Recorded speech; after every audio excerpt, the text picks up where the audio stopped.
All right, now we're back. Here's part three. Now, this is a multiple representation model. Okay. Now, your bottom left for this section was already filled out. Okay.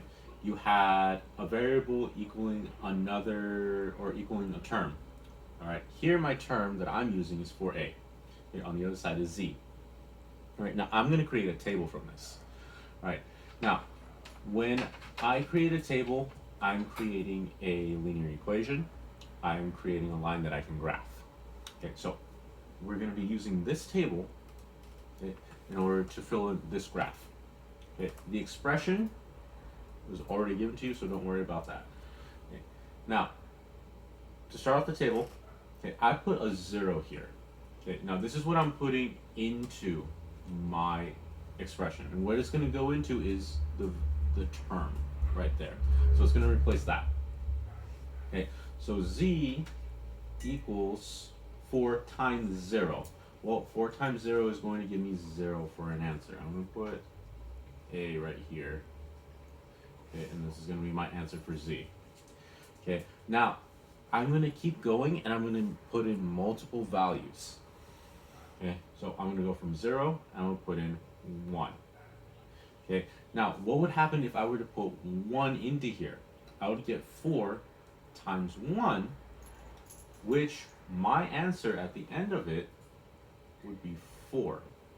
Okay, now see how I had an input, which was one number, and I got a different number out from putting it into this term. Okay, now my table's going to grow a little bit, and I'm going to put down a 2.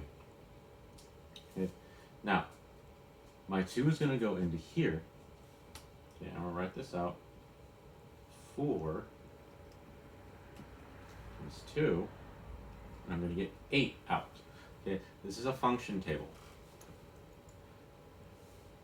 Okay, and then just for good measure, I'm going to do it one more time. Okay, I'm going to put a 3 in. Okay, now I'm going to put a 3 in for this a, so I'm going to erase that. 3 is going to go right there. 4 times 3, that's going to give me 12. So in this case, my z is 12. Okay, I have enough so I can make a graph. 4 points, pretty good. 3 points, usually that's what most people are looking for. 2 points, you can make something. Okay, now, all I'm going to do is I'm going to take these points, I'm going to treat them like x, y. Okay, so this side is my x and this side is my y. 0, 0, that point's right there. 1, 4, I'm going to go over 1, up 4, that point's right there. 2, 8, I'm going to go over 2, up 8, that point's right there. 3, over 3, up 12, okay, and I have my point right there. Now I'm going to make a line out of this. This linear equation, ooh, this is a very straight line, isn't it? Looks like that on a graph. Okay, now describe a pattern. Okay, now when you're describing the pattern, what are the numbers doing?